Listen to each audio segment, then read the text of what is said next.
A United States government shutdown is appearing less likely, with Senate Minority Leader Chuck Schumer announcing late Thursday that he plans to support the Republican funding bill to keep the government open.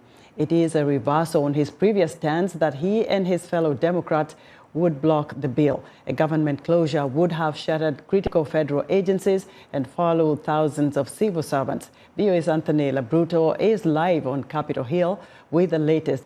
Like you mentioned, involves lawmakers not being able to pass a funding bill of any length. And so what that means is that Congress appropriates the funds to these federal agencies, and they will be unable to then distribute that money to those federal agencies. So once the funding stops at midnight tonight, federal agencies will be unable to continue operations. Some of them will shut down completely, but most will furlough their workers or reduce capacity. So in a lot of instances, we'll be seeing slower times for a lot of the government processes that are happening here, both in Washington and throughout the country.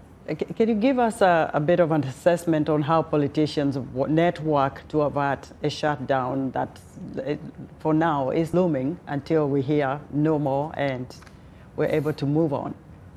So Democrats and Republicans really have been hammering a bill out for the past week or so, really in intensive talks. Republicans had passed this exact same bill on party lines, just barely by one vote on either side, just earlier this week. And so they will then send it along now to the Senate, which is expected to vote on it starting when they come back into session at 1:15 p.m. local time today. But really the key thing here is, Esther, is that the budget is going to be passed through what's called a continuing resolution. Means that they will need 60 votes total out of the 100 senators to pass this. So Republicans only have 52 votes out of the 100, so they will need 8 Democrats to join them in order to make that a reality. And so Chuck Schumer, like you had mentioned, is now confirmed that he will vote in a yes, affirmative to the bill, meaning that 7 other Democrats will need to, but really putting them in a tricky situation. A lot of those House Democrats were mentioning to reporters earlier this week that they felt it would be a betrayal to not only their constituencies, but to a lot of their more moderate caucus members that were potentially more closely aligned in Trump districts where President Donald Trump had won in the 2024 election. So definitely talks coming out of the Democratic luncheon that was just happening earlier today and yesterday over who will be voting for this bill. But really, it's all up in the air as to who will be doing that. While Chuck Schumer has indicated that he is going to be voting for it, the party seems to be really fractured along lines behind him. Anthony, tell our viewers how a possible shutdown would impact Americans.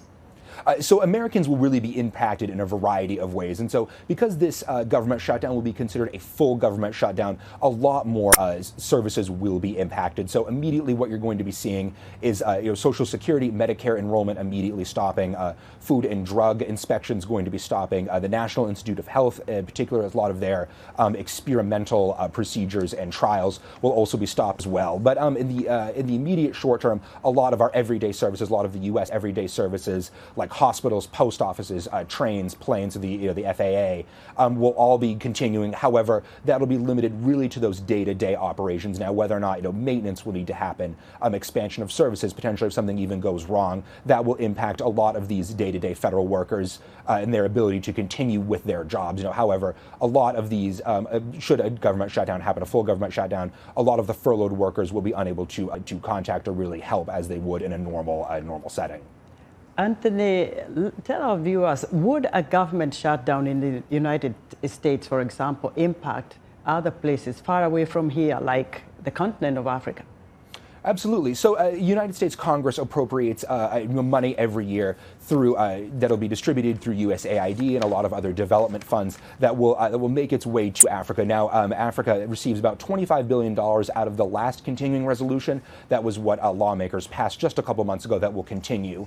Certainly, with President Donald Trump, the Department of Government Efficiency looking to resize and reshape, particularly USAID, Africans will already really be feeling a lot of those immediate effects. Now, certainly life-saving aid, medical supplies, food, but also some of those longer-term investments like infrastructure, power infrastructure, like we just heard earlier, will all be impacted really within the near future. Now, certainly, we have that continuing resolution to go on, but whether or not those funds really make it in with that government shutdown will really certainly we'll have to see it when that vote comes up later today.